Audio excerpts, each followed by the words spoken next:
I figured out that I could really express myself through dance in a way that's just not working through something you're going through emotionally by thinking it through, but actually embodying it, moving through it, and being able to release it. And so I figured that out at a young age and decided that this is something that is actually something I need to process life, honestly. Hi, I'm Heather Britt, and I am a choreographer, a performer, a dance educator, and I have a company called Dance Fix that is a dance studio. We create health, happiness, and connection through dance and fitness.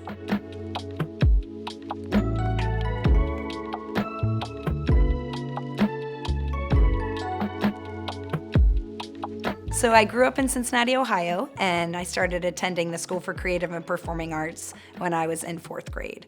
Before that, I was always a dancer, creating dances in my yard where we'd invite the neighbors over, and I'd, get everyone dancing. All the other neighbors were in the pieces, and I'd be choreographing to Eye of the Tiger. So I've always been a dancer from day one. I had stopped dancing when I started college and thought, I'm done dancing. I don't really want to pursue this anymore.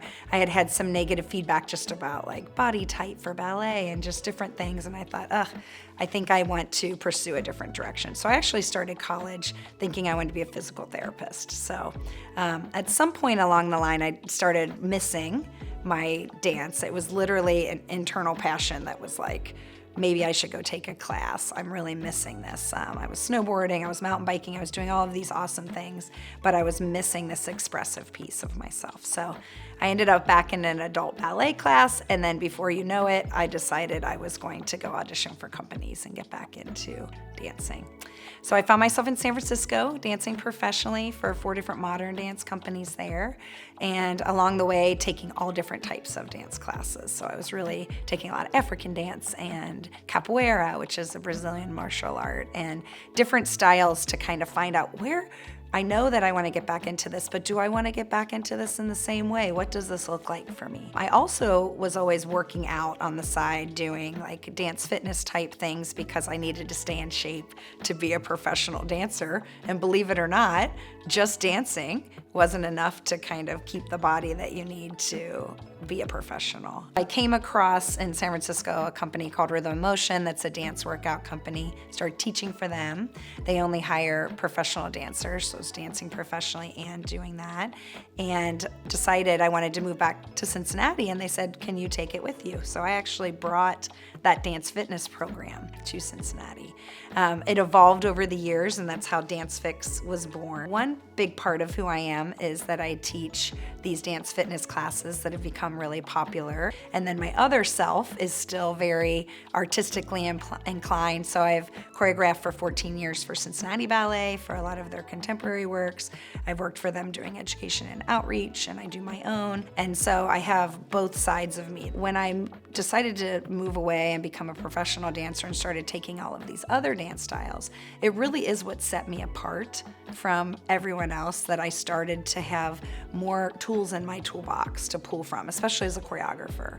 I'm able to say, this shoulder stand that I'm doing, I picked up along the way at the capoeira martial art class. No one else is putting that in their choreography. It's in my wheelhouse of movement because I've been exposed to many other things. A way that someone can really broaden their skills is by taking every type of dance class you can imagine, including gymnastics, acrobats, going to a cheer class, going to a martial arts class, taking that tap class, and not being afraid that maybe, this is something you might not be good at, but knowing that you should experience all types of movement and able to understand your movement better and your skill set and what you bring to the table. You shouldn't be afraid to be the worst person in the room.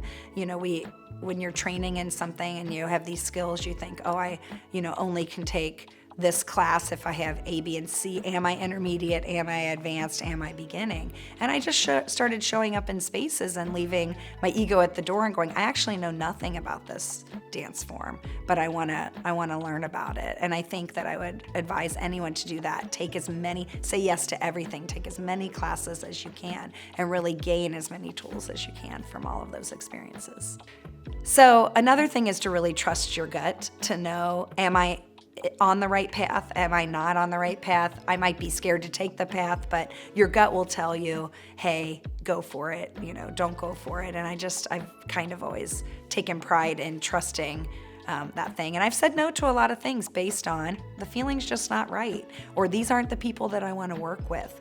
The vibe here is not good, right? This is not a trusted partner. And I would say you should always check those things and trust how your body is feeling. We're relying on our body for expression. Let's listen to our body to know if we are in a safe situation. How I got to where I am is that I said yes to opportunities that were put in front of me. Even when I started choreographing for Cincinnati Ballet, people were going, how did you end up choreographing for Cincinnati Ballet? Because you usually have to do A, B, C, and D.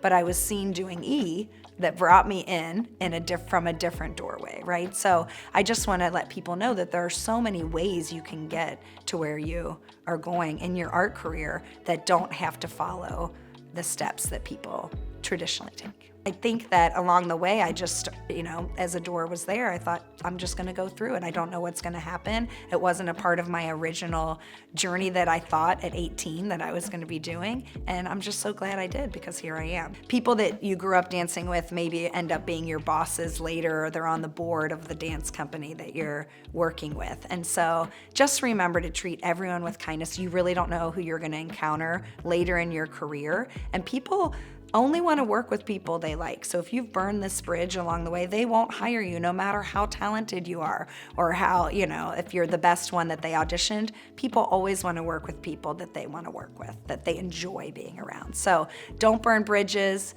Always be respectful and professional. The way that you close out a job, or even saying no to a job, get back with people.